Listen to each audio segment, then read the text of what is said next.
Approaching love. Now I would like to speak to you about approaching love. In all the ways that you are changing your relationships are to be revolutionized, and you are to see in what ways your relationships with others reflect your relationship with yourself. Above, I spoke about what parts of you believe they must do in order to get love. That concerned where love comes from. Ultimately, love comes from yourself. This is the paradigm shift you are experiencing. In any way that you are relying on others to love you and you are not loving yourself, it is time for you to take this back. To love yourself in all the ways others do not, did not, might not. It is time for all of your attention regarding love to come back to yourself. Now the focus of what love is and where it comes from, if you choose to engage in the process of evolution that is presented to you now as you live on this planet, you need to understand in what ways your relationships reflect you. While this focus comes back to you, the spotlight, you could say, comes to you, it does not mean that you do not have relationships with others. It does not mean that you begin to live in a vacuum.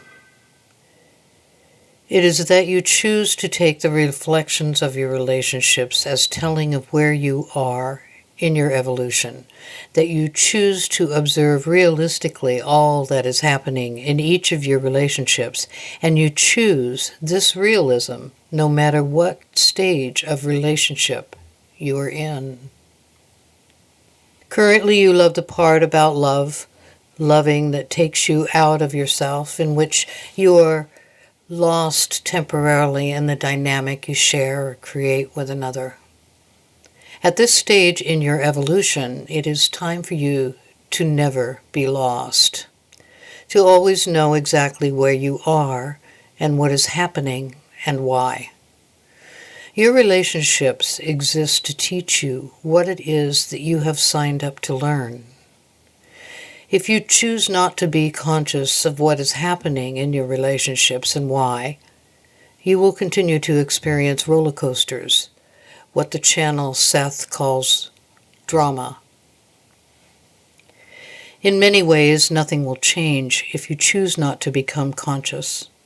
In some ways, the dynamics that do not serve you will intensify, or the manifestation of dysfunction will accelerate. If you choose consciousness of what is going on in these relationships of yours, you will begin to see in what ways various parts of you have been willing to become lost in the energy of another, or in the dynamic sparked with another. When you begin to view love as I do, a part of you will be sad, because what you call romance seems to need to be put to rest. You have been conditioned to create a certain sort of place for what you have come to know as romance, for it to occupy a certain place in your consciousness and be given a certain primacy in the process of how relationships are formed and why, when, and how long they last, and whether they are considered successful or not successful. If you wish to mature spiritually, given the kinds of changes that are unfolding energetically on your planet and within you, then you will choose never to be lost again. And this will require you to allow the notion of romance that you have inherited from your culture to be dismantled. In one way of looking at this, romance is opposite of reality. When you romanticize, you avoid experiencing what is actually there, what is real. Given these changes you are experiencing, you can no longer get away with fooling yourself into remaining willing to observe something other than what is in front of you. That is to say, if you are choosing to grow into more consciousness of yourself as a divine being, and that process requires dismantling notions such as romance that take you out of the moment and that take you out of consciousness and being willing to be the one in charge of your life. Anything can be romanticized. My focus today is when love is romanticized. But this applies to many escapist diversions in which you might engage in order to avoid being aware of exactly what it is that is happening. I have said that romance is related to the willingness to become lost and to avoid conscious awareness of the present moment. When it comes to romanticizing love, there is an ideal that becomes preferred over the reality in front of you. The channel Seth just considered the role that your media culture, your advertising, plays in this process that shapes your awareness. Yet I will tell you that this romanticization, this idealization, has been around as long as humans have been around. Your mythologies from various cultures, all of them, idealize and romanticize. Knowing that the appropriate sort of love for you can only come once you are committed and practiced in loving yourself first, ask these parts of yourself that might wish to become lost in another, whether you are currently in relationship but now do not feel lost in another, or whether you desire to be in relationship of some kind, if there is a part of you that values the prospect of being lost in it with that person, because of that person. Ask yourself these questions. What is it that would be different if you were lost?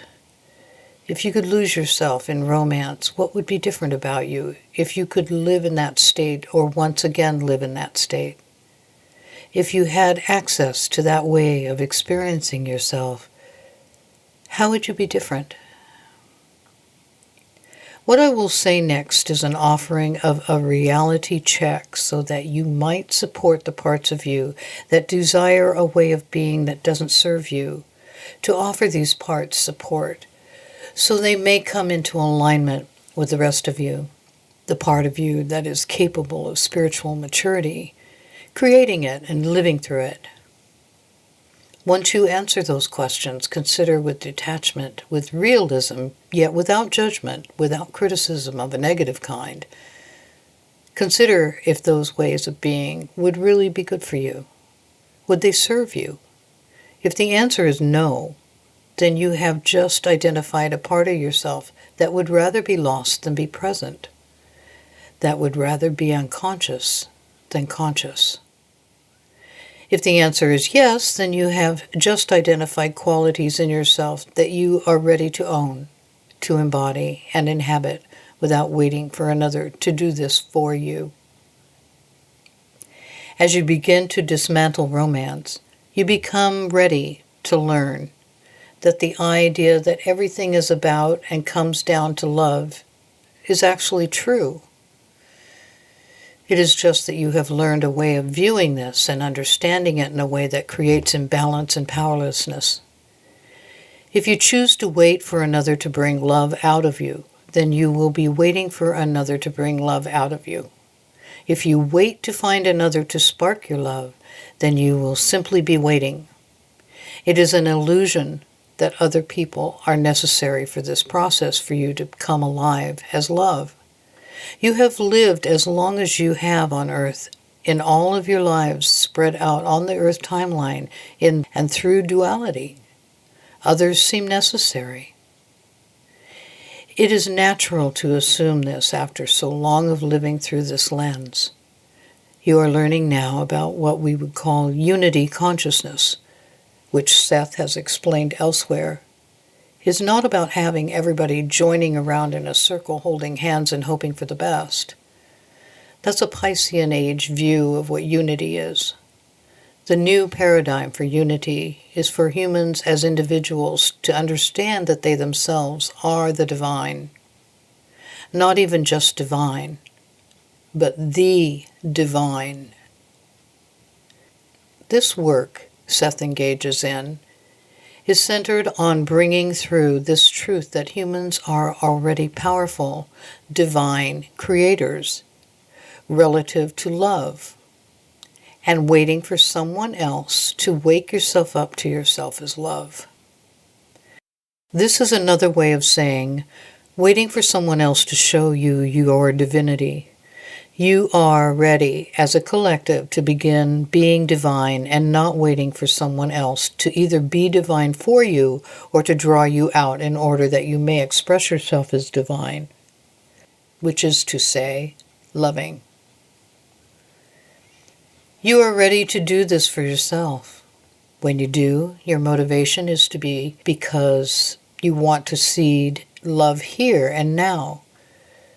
Some people get to this place of loving the self after cycling through many experiences and situations where it is revealed that the other people are not going to love them in the way that they expect or desire or need.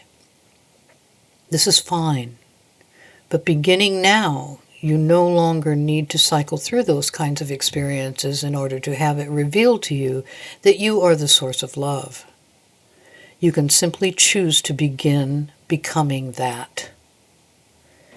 This version of you that loves by choice, that does not wait for someone else to love or to be loving in order to start the process, is your divine creative self.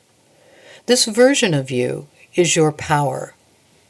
When you choose to be this version of yourself, you can simply and easily release the debris from your history of looking for someone to love you, of waiting for someone to be loved for you. Dismantle your understanding of and your expectations surrounding romance. Release other people from the responsibility of loving you as well as for the responsibility of inspiring you to choose to be loved, and you will become closer to who you really are. Remember, who you really are is why you are here. That is the mission of every human. It has been said that I am committed to the unfolding of the divine plan. The divine plan is that you remember who you really are while incarnated as a human on earth. That is the purpose of the series of lives in which you incarnate as a human. Some of you want to know when you can cease needing to experience being incarnated on this planet in this way. If you are one of these people, check your motivation. Observe without judgment, with open eyes, and realistically what your motivation is. Do you ask that because you love the divine and you want to return? Or do you ask that because you are worn out from your experience of suffering as a being incarnated in this place, in this way? If it is that you love the divine and want to return to the divine, it is time for you to understand that there is no better place than Earth, living as human on Earth. It is a hot ticket. This is the place to be. The opportunities here to experience oneself as divine, as energy, as spirit in the form of matter, this opportunity is unique. Many souls desire to be on earth as humans. There is no better place. Your job, if you wish to return to Source, is to understand that your work on earth as humans is not done until the divine plan is perfected. The human manifestation experiment culminates when all individuals remember their true nature. For some of you wishing to return to the divine, you remember the high vibration and you remember being surrounded by total and utter love so that you might feel comfortable and natural in surrendering to it where there is no pretense and there is no need for protection. Again, I say that there is no better place than where you are right now. The opportunity to be divinity, having a human experience as you have chosen, that opportunity is to be treasured. There is no better place.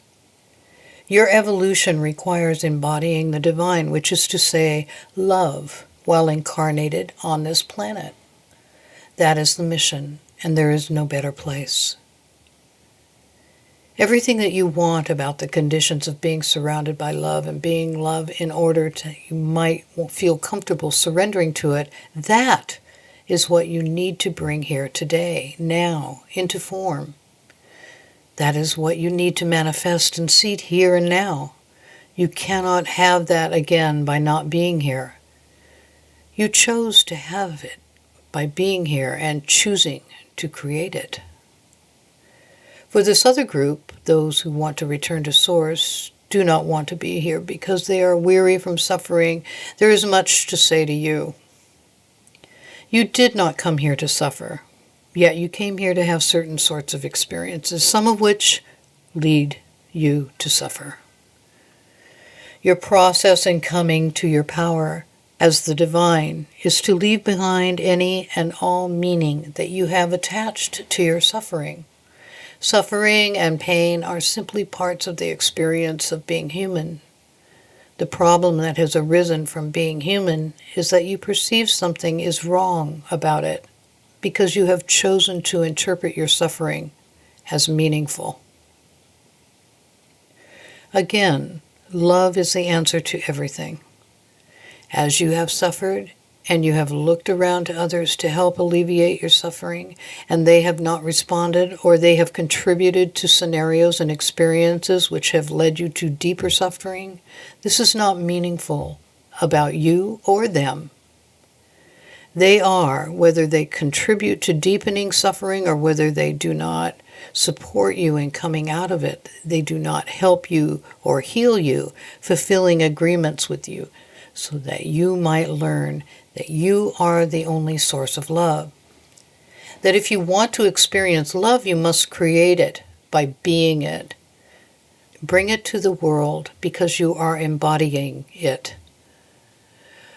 When you do this, you step into your power as a creative being, as the divine, and you cease assigning meaning to suffering. For those of you who do not want to be here because you are weary from your suffering, you need to understand there is no better place, and that your experience of suffering has been your creation along your journey to remember yourself as the divine, and that you have the choice about how to experience being here.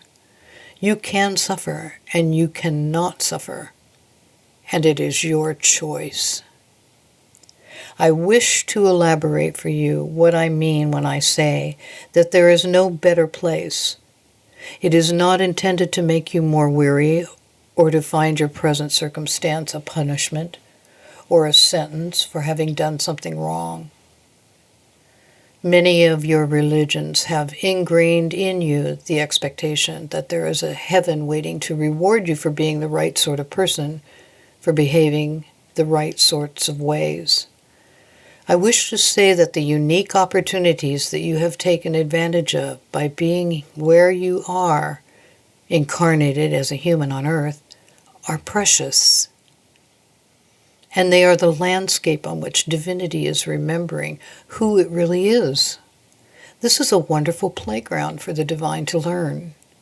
I do not want you to resign to suffering. I want you to change your mind about what suffering is, and then I want you to choose to leave behind hope that there is a different sort of place waiting for you. This is it. This is the show. This is where everything is happening. The only problem is when you have assigned meaning to why you suffer. Some of you believe on a very deep level, but if asked, would not relate to this. But nevertheless, it is, in many of you, a deep thread in your energy fields as you carry your karma, your beliefs, from life to life. That when you suffer, it is a valid statement of your lovability, your worthiness to experience and receive love.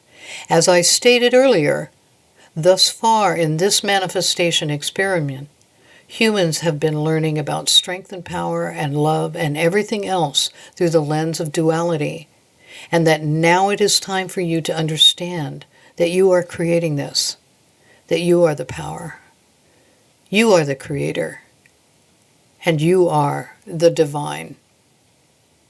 As you go through that process of remembering who you really are, I encourage you to lose hope that something could be different and to choose to embody and inhabit your role as the divine. Thank you.